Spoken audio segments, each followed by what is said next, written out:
এই দেখুন এখান থেকে স্টার্ট একই মেজারমেন্টে ঝিলটা ঘুরছে, বহু দূর নিয়ে স্টার নিয়ে ঘুরে আমরা যেখানে গাড়ি রেখেছি তার থেকে অপোজিটে ঝিলছে। এই যে মিডিলে গাছপালাগুলো দেখছেন, এটা প্রায় 300 বিঘের স্থল। এই স্থলের শেষ প্রান্তে ছিল ঘসেটি বেগমের প্যালেস। প্যালেসটার নাম সিংহি দালান।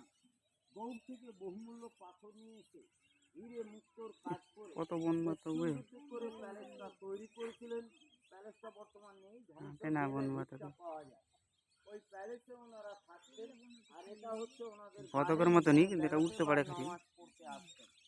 তবে এই ঝিলটা কাটানোর উদ্দেশ্য হচ্ছে যে হাঁটে না বনমাত দিক থেকে ওনার বিল্ডিং যাতে আক্রমণ করতে না পারে, এই উদ্দেশ্যে সবই কাটানো।